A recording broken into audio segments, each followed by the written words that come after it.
ಗಂಡಂಗೆ ಏನಾದರೂ ಪರವಾಗಿಲ್ಲ ಅಲ್ವಾ?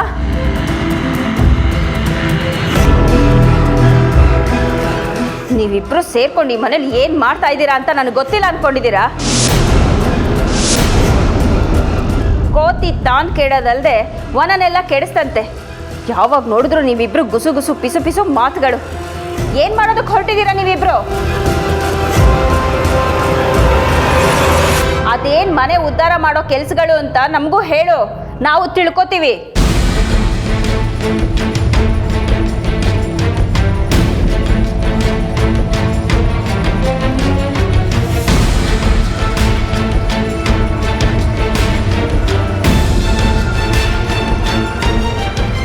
ಏ ರಾಣಿ, ಯಾಕೆ ಆ ಮಾತಂಗಿ ಮೇಲೆ ಅಷ್ಟು ಕಠೋರವಾಗಿ ಮಾತಾಡ್ತೀಯ ನೀನು?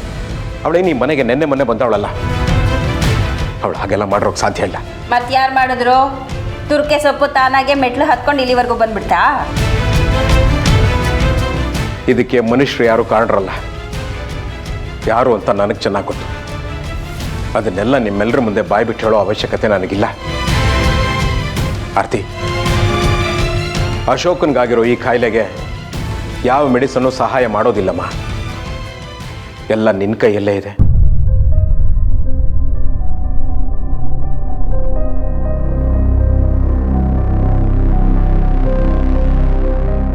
ಚೆನ್ನಾಗಿ ಯೋಚನೆ ಮಾಡಮ್ಮ ಆರ್ತಿ.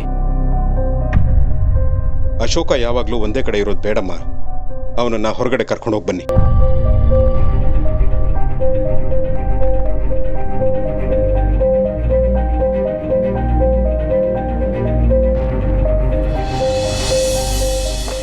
ಅಶೋಕ್ ನಿಧಾನ, ಮೆಟ್ಲಿದೆ.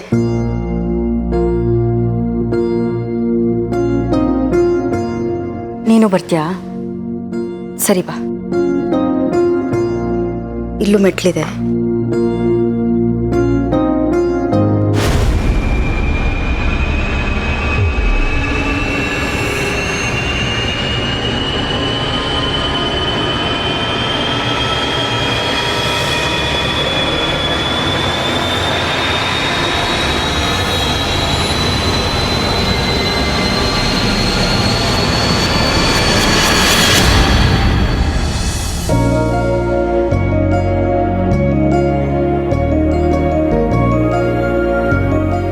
ಅಶೋಕ್, ಈ ಜಾಗ ನಿಮಗೆ ನೆನಪಿದ್ಯಾ?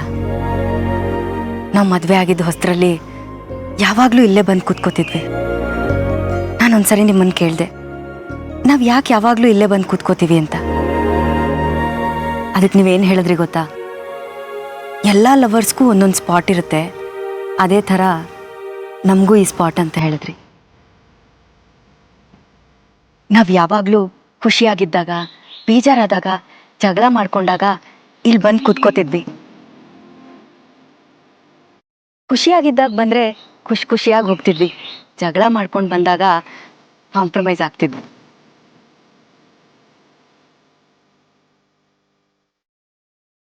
ಅಶೋಕ್, ನಮಗೆ ಮಕ್ಕಳಾಗೋಕ್ಕೂ ಮುಂಚಿನ ದಿನಗಳವು. ಆ ವರ್ಷ ನೆನಪಿದ್ಯಾ ನಿಮಗೆ? ಅವತ್ತು ನನ್ನ ಬರ್ತ್ಡೇ ಇತ್ತು. ನೀವು ಫ್ಯಾಕ್ಟ್ರಿಯಿಂದ ಬರೋದು ಲೇಟ್ ಆಯಿತು ಅಂತ ನಾನು ಸಿಟ್ಟು ಮಾಡಿಕೊಂಡು ಮನೇಲಿ ಯಾರ ಹತ್ರನೂ ಮಾತಾಡದೆ ಇಲ್ಲೇ ಬಂದು ಕೂತ್ಕೊಂಡ್ಬಿಟ್ಟಿದ್ದೆ. ಅವತ್ತು ನೀವು ನನಗೊಂದು ಸರ್ಪ್ರೈಸ್ ಕೊಟ್ರಿ. ಇಲ್ಲಿರೋ ಎಲ್ಲ ಮರಗಳಿಂದ ಮರಕ್ಕೆ ತೋರಣ ಕಟ್ಟಿಸಿ, ಪಟಾಕಿ ಸಿಡಿಸಿ ನನ್ನ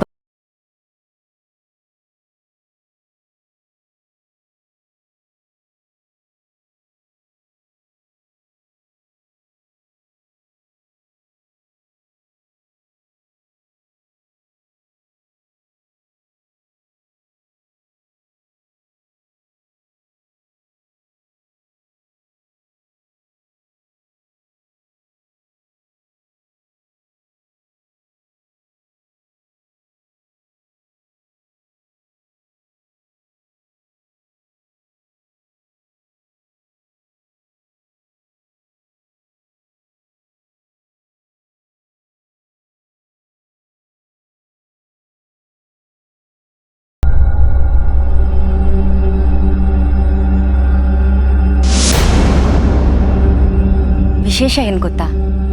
ಅಡುಗೆ ಎಷ್ಟೇ ಕೆಡ್ದಾಗಿರಲಿ ನಿಮ್ಮ ಕೈಯಿಂದ ತಿಂದಾಗ ಅದರ ರುಚಿನೇ ಬದಲಾಗ್ತಿತ್ತು. ಯಾಕಂದರೆ ಅದರಲ್ಲಿ ನಿಮ್ಮ ಪ್ರೀತಿ ಇರ್ತಿತ್ತು.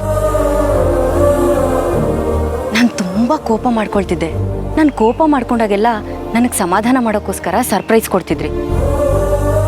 ನೀವು ನಾನು ಕೋಪ ಮಾಡ್ಕೊಂಡೆ ಅಂತ ಸರ್ಪ್ರೈಸ್ ಕೊಡ್ತಿದ್ರಾ ಅಥವಾ ಫಸ್ಟು ಕೋಪ ಮಾಡ್ಕೊಳ್ಳಿ ಆಮೇಲೆ ಸರ್ಪ್ರೈಸ್ ಕೊಡೋಣ ಅಂತ ಪ್ಲ್ಯಾನ್ ಮಾಡ್ಕೋತಿದ್ರಾ ಅಂತ ಗೊತ್ತಿರಲಿಲ್ಲ. ಕಳ್ಳ ನೀವು. ಮೊದಲೆಲ್ಲ ಅಶೋಕ್ ತುಂಬ ಇನ್ನೋಸೆಂಟ್ ಅಂತ ಅಂದ್ಕೊಳ್ತಿದ್ದೆ. ಆಮೇಲೆ ಗೊತ್ತಾಯಿತು ನೀವು ತುಂಬ ನಾಟಿ ಅಂತ. ಯಾವಾಗ ಅಂತ ಕೇಳ್ತಿದ್ದೀರಾ? ನಾನೇ ಹೇಳ್ತೀನಿ.